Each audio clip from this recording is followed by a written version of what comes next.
Good morning from Panhandle Outdoors, America's only daily outdoor TV show. Your source for fishing, hunting, and information for folks who enjoy the great outdoors. Now sit back, relax. It's Panhandle Outdoors. Good morning, folks. Welcome to Panhandle Outdoors. I'm Winston Chester. Glad to hear this morning. Got a big show lined up. But first, let's take a look at our weather. Brought to us by Gulf Coast Air Conditioning. Drew Pollard and his hard-working crew taking care of our everyday comfort needs. High 83, low 64. Nice day. It's going to be just this next 5 or 6 days is going to be really good. We got this cold front coming in. First part of next week, we'll talk about it more maybe tomorrow. Right now, looking at our winds, they're going to be coming out of east, northeast at about 10. Water temperature at the end of the pier, 76 degrees. Been pretty steady now for about 5 or 6 days, around 76. So that's we hope the pompano just stay here for a little bit, okay? Our river readings brought to us by Panama City, Coca-Cola. The Apalachicola Bluntstown is a 2.8. It's low up there, folks. I crossed over the other day.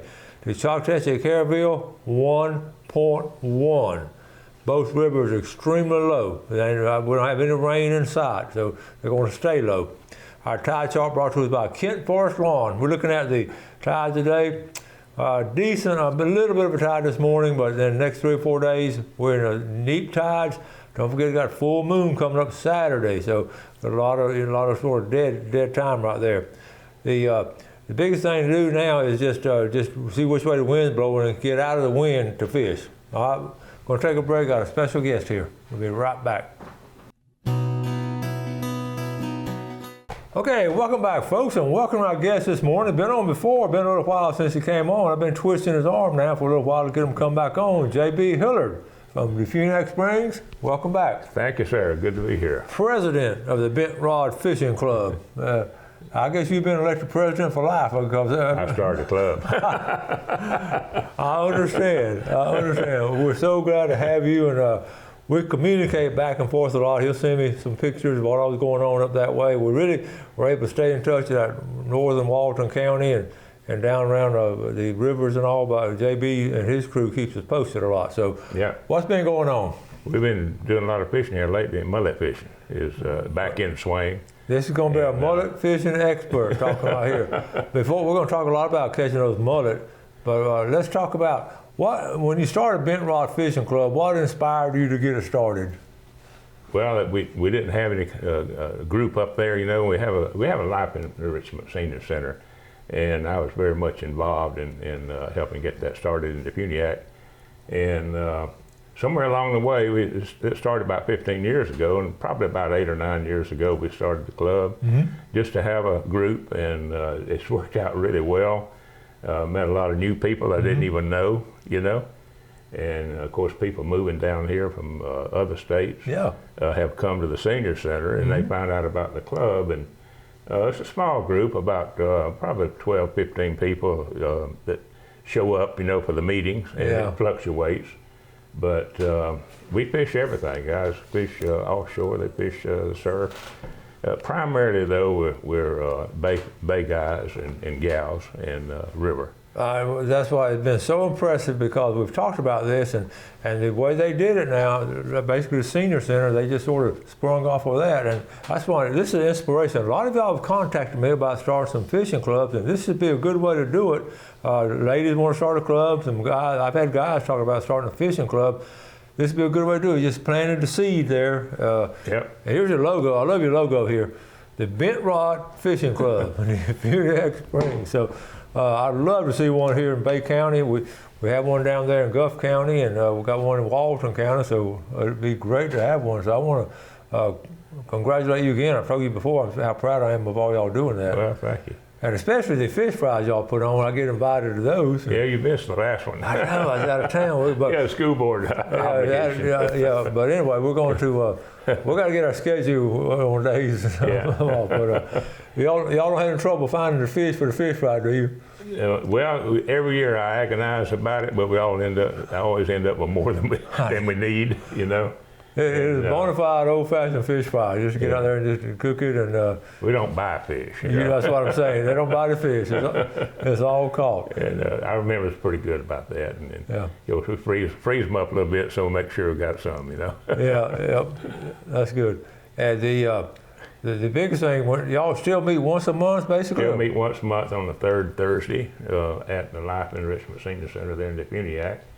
And our members are, of course, mostly seniors, it's age 50 and above, but we have others that come, and we're not going to run anybody off that wants to talk about fishing. There you go. So we appreciate the input from all the people. You know? And but we're an older group, so we have some that really come more for the social part of the meetings. And then we have some that are dedicated fishermen. Exactly, and that's the way all fishermen are. Some people just want to go over there and ride around on the boat, and no matter what age. But that's right.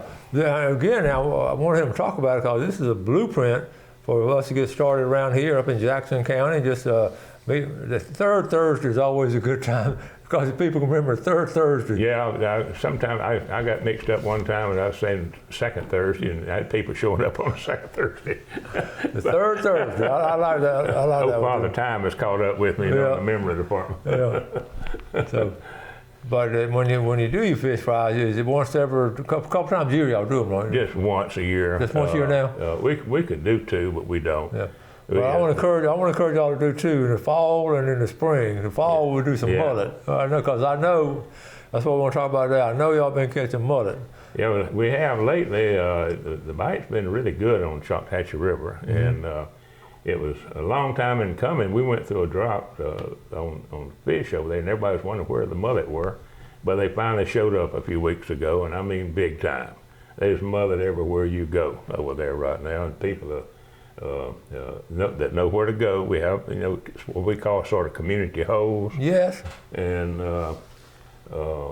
that's where people show up, and they put the feed out, and the mullet hang around, and it's not unusual to get your 50 limit, in a few hours. I love it. Works, and of course we do it with snatch rods and with little gold hooks on a crappie rod. Yeah. And we're going to talk about that, how you do it, because it's sort of a trade secret. But, getting back to where they just showed up all of a sudden a couple of weeks ago, it's always a mystery almost every year, because I live on the water. I really study the mullet. Where are they? And then the next day, that's right. So how do you explain that? I'm going to get FWC come tell us. I don't Maybe they can tell us how this works. But we're talking about water temperature or this and that and all, but all of a sudden, boom. They're there, and right now we're not getting the big ones like we know, the 2-pounders and above, and some 2-pounders are being caught, but 3-pounders are rare, compared to South Florida and the East Coast. Yeah.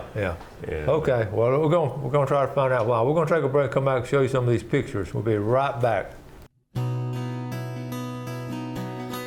Okay, welcome back. So here with J.B. Hullard from the Puniac Springs, president for life for Bent Rod Fishing Club, and I always love being around him and talking. He knows so much about it. So we have some cool pictures here now. So let's get started. Tell us about. I know you got a story on each one of these pictures. All right, here we go. What's this?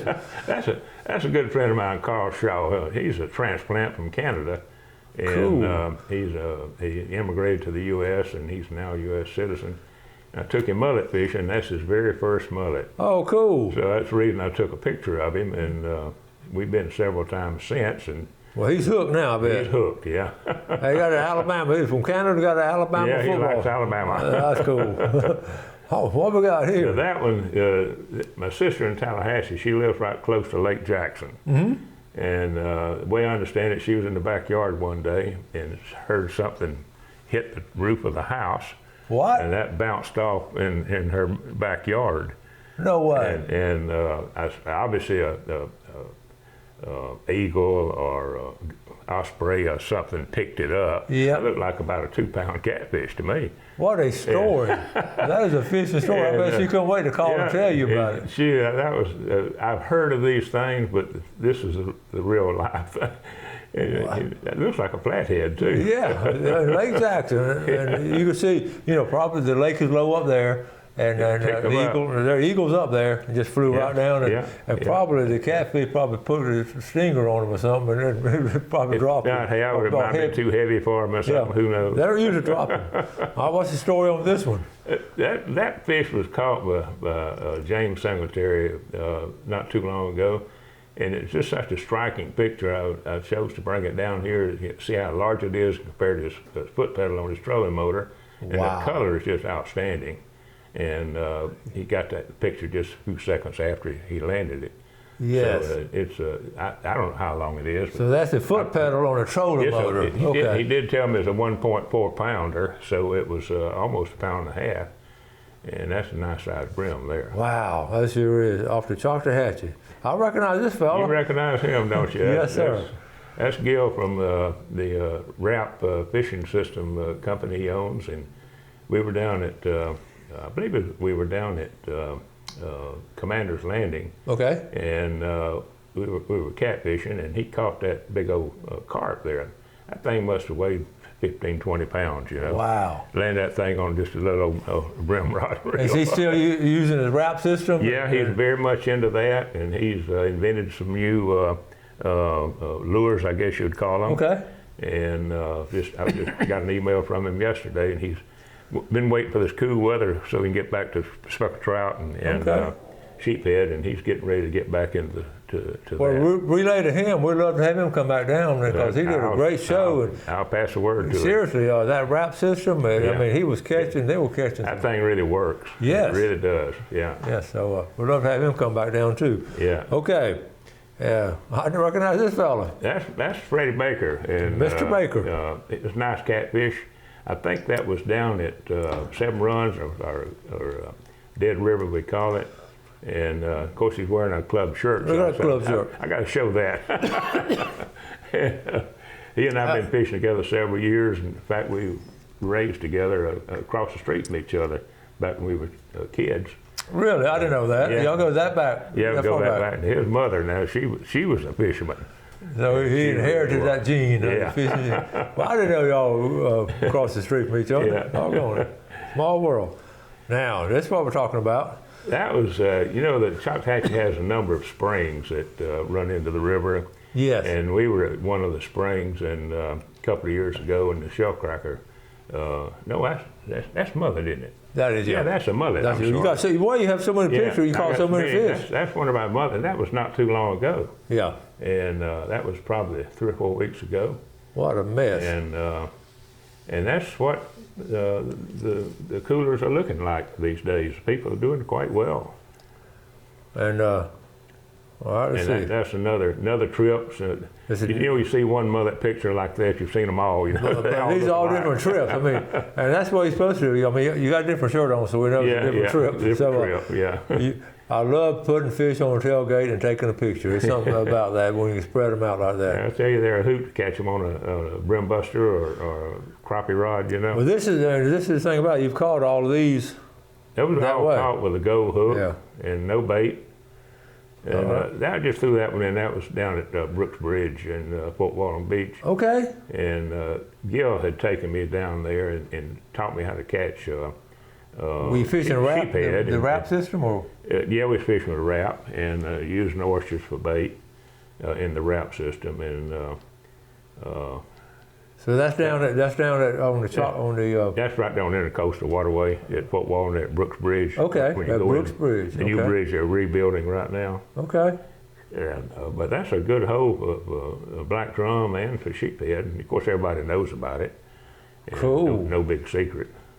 That's cool. Okay. Let's see. Oh, one more. That's Tony Ciano. He's another transplant from Memphis. Lives down in South Walton. And Tony and I fish together occasionally. And we don't catch that many eels on the river. No, is that right? He caught that last summer, I believe it was. And I just put that in there and said, I'm going to show that we do have an eel in the Choctahatchee River. I love it. And he's a hoot to fish with, I tell you. That's the thing about these guys and ladies that move down from different places. They enjoy it. They're fun to go with. I'd say probably half or three-quarters of our active people in our club are not native local people. Yeah. They're people that we've met through the senior center. But that common bond we all have right. is that love for fishing. Well, some people watch your show and they hear about me or our club through your assistants. Yeah. And I get calls from them or emails, you know. Well, we want to encourage all you folks up there in Walton County, you got them South Walton and North Walton. Yeah, we do. Go there once a month and meet with them and just fellowship with them and set you up a trip. Now you're going to be around some fishermen now. This is not something you're going to learn online. This is going to be hands on. We've got some good fishermen in the club. We really do. And we're sort of low key. We're not specialized. You know, we fish it all: brim, mullet, redfish, trout. Just the other day, I was at a mullet a hole there, and we caught the mullet and caught 4 redfish. Redfish had moved in there, and people that didn't know, they take what we call a speck rod or a redfish rod and catch an LY, throw him out there. If you don't have too much competition, if you got too many boats there, you don't want to do that because they'll come by there and wipe out a half dozen lines, and people don't like that. That's a good point. A good point. I know exactly what you're talking about. You got to be a little courteous on that. That's a good point. Okay, we're going to take our final break. Be right back with JB.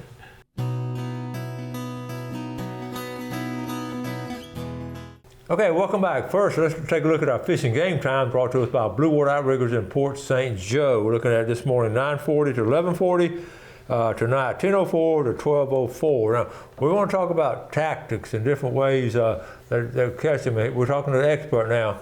He don't mind me telling the age, 86 years old and running a fishing club and catching fish every time he goes. So, what's it? All right, tell us about it. I don't catch them every time I go. Yeah. I tell you, we was waiting for the mullet to come in. We made several trips, but once they get there, once you get there, you're going to catch We're making up for it now. So, what are your tactics, JB? What are some ways you? Well, there's several places that people, I call them a community hose because everybody knows where they are, and we bait those. People come in and bring. We use a locally made Chum and Get It's the name of it. It's made by Harold Milling Company up in Hartford. Chum and Get It. Chum and Get It. And but you can use anything: rabbit pellets or hog pellets or anything that sinks. You know. Mm-hmm. But you talk to other people; they use hen scratch. One thing about mullet fishing: just about everything you do works. And the different techniques that people use, the different baits they use. Fishermen are always looking for that edge. They got to have that little extra bait or something. That's right. And you see that in mullet fishing, where we use just a plain gold hook. Others put a kernel of corn on it or English pea. English pea now. A piece of wet bread, or dough or whatever. Yeah. And worms, they use worms. If people say mullet don't bite worms, well, that's not true. They do. And but I use a plain gold hook and don't have to fool with all that other stuff, So you don't use anything but a gold hook? Pardon me? Just that gold hook is all you you use? Gold hook, yeah. And used on a crappie rod, but you can use it on a brim buster type. Mm-hmm. And of course people use the treble hooks for snatching too. That's more the traditional way in our neck of the woods. And the gold hook thing, it's been around for decades, but it just wasn't been used up where I fish until Gil, my rap fishing system fellow, he taught me about 2-3 years ago how to do that. Mm-hmm. And other people would see us catch them with this little tiny hook, and sometimes we'd just be pulling them in one after the other, and they'd be boat next to us, and they'd just get one every now and then, and they wanted to know what we were doing. What you doing? So now it's spread, Yeah. Yep. But it's not new. It's been around for 100 years, Now, what about brim fishing? Yeah. Brim fishing, I tell you, this past summer I really backed off. It was so darn hot. I just couldn't take that heat, and I didn't fish that much. But the brim bite has been very good. There's a couple of forums on Facebook that there's a lot of brim fishermen on there. I've been seeing that. You've been seeing that, and they posting a lot of good pictures. And the bass fishing has been very good in Choctawhatchee. Yeah. And But when the mullet show up, that's where I go. That's awesome. I like going there and just parking the boat and sitting and just start pulling them, when they're bite, of course. Yeah. Well, sometimes you go by yourself, sometimes with people. How do you? Yeah, I went to fish by myself occasionally. Yeah. I still do, and I sort of like the solitude sometimes. I know what you mean. And sometimes enjoy having company with you, talking back and forth. Yeah. So. Others, they won't go unless they got a partner. Yeah. At my age, I probably should have a partner, but I still go occasionally. You put it in at different landings? Now, mostly at Black Creek Lodge. Black Creek Lodge. The lower river. That's it's a nice facility. It's been renovated, got some new owners. Okay. And it's you'll see 20 or 30 boats down there. Whoa. But of course they scatter all over the river, and you don't really might see 2 or 3 during the day. Well, I need to get back over there because last time I was there, it wasn't all that fixed up. It was pretty rough. It's nice now. Okay. It really is. Good deal. I'll go check it out. Yeah. Well, the big thing when you put in, I know you go down, or you go up. Both. It depends on what. If I'm mullet, I go to I call it the river delta area, where all the fingers go into the bay, and all the mullet holes are close to the bay. And but for rim fishing, I go up.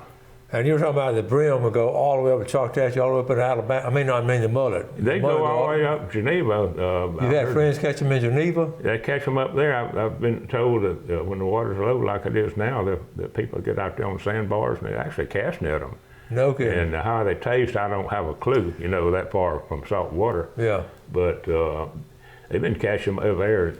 And of course, they catch them in Morrison Springs, Uh-huh. and Spring Run and Holmes Creek. And that's a long way from the bay. It'd be interesting to see how they taste compared to down here. I would. I'd like to try. I've never eaten one from up there. Because it's different. It's like a filtered water. It is. So It is. it'd be interesting to do that. Yeah. So, but that leads me to the point I want to make now before we close out about y'all doing that fish fry twice a year. Maybe when y'all do it in fall and spring, on the fall one, we'll get some freshwater mullet and get some saltwater mullet, and then we'll compare the taste. How's that sound? That sounds good. Well, JB, we appreciate you coming over. I know it's a long drive and all, but you share some good information, and we appreciate I you. appreciate the invitation to come down and share with the folks. Yeah, well, you're always welcome here. Now, I feel like I'm always welcome going up You there. are. You certainly are. I get around people like us, A lot of people watch your show. I know that. Really. Well, you tell. I appreciate that from all of y'all up there. I know we have a good. And appreciate you putting it on YouTube too, because people don't get up at 5:30 in the morning. Yeah, Jeff does all that hard work. We really enjoy that too. All right. Well, thank you, buddy. Okay. We'll see you soon. Okay. All right. Good again. Folks, we appreciate y'all watching Panhandle Outdoors. Folks up there in Walter County Special. Y'all do something good for someone else today. Have a great day, and God bless. Thanks for watching America's only daily outdoor TV show, Panhandle Outdoors with Winston Chester, featuring hunting, fishing, and other activities and information to help you enjoy the great outdoors. Join us next time for Panhandle Outdoors.